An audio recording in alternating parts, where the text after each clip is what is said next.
এবার সারা দেশে ৩৩,৩৫৫টি মণ্ডপ ও মন্দিরে শারদীয় দুর্গাপূজা অনুষ্ঠিত হবে। গত বছর এ সংখ্যা ছিল ৩১,৪৬১টি। দুর্গাপূজা ঘিরে সরকারের পক্ষ থেকে নেওয়া হয়েছে নানা ধরনের নিরাপত্তা ব্যবস্থা।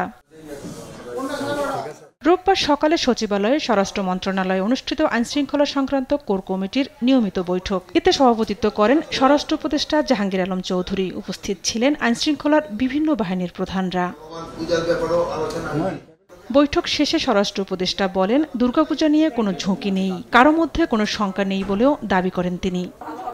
পূজা অবশ্যই ভালোভাবে হবে, অবশ্যই ভালো। আমি এই পর্যন্ত চিটাগাঙে পূজা মণ্ডপ পরিদর্শন করেছি, নারায়ণগঞ্জে আমি পূজা মণ্ডপ পরিদর্শন করেছি, আমি মুন্সিগঞ্জে পূজা মণ্ডপ পরিদর্শন করে আসছি, আমি ঢাকা শহরে মেট্রোপলিটন এলাকা পরিদর্শন করেছি।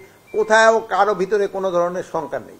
এটা হইল কিছু সংখ্যক আছে ফ্যাসিস্টের যারা দোষর, এটা সব জায়গায় আছে, তারাই এই কথাটা প্রচার করতে চান। আর আপনাদের ক্ষেত্রে হলো আমাদের একটা অনুরোধ, যে ঘটনাটা ঘটে সঠিক এইটা সংবাদটা পরিবেশন করা।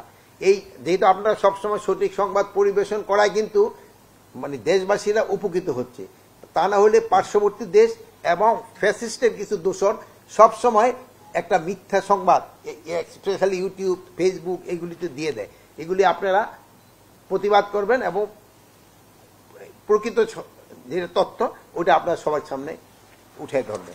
ফেব্রুয়ারিতেই জাতীয় নির্বাচন অনুষ্ঠিত হবে উল্লেখ করে উপদেষ্টা বলেন, পার্শ্ববর্তী দেশ ও ফ্যাসিস্টরা গুজব ছড়াতে পারে, যা মোকাবিলা করা চ্যালেঞ্জের। ফেব্রুয়ারি মাসে নির্বাচন হবে, স্যারে তো ইউএনএ যাওয়ার পরও বলছে, এবং ওই নির্বাচনের জন্য আমাদের যেসব প্রস্তুতি নেওয়ার আমরা তা নিচ্ছি। খাগড়াছড়ি ইস্যু নিয়ে পার্বত্য চট্টগ্রাম বিষয়ক উপদেষ্টা বৈঠক করছেন বলে জানান জাহাঙ্গীর আলম।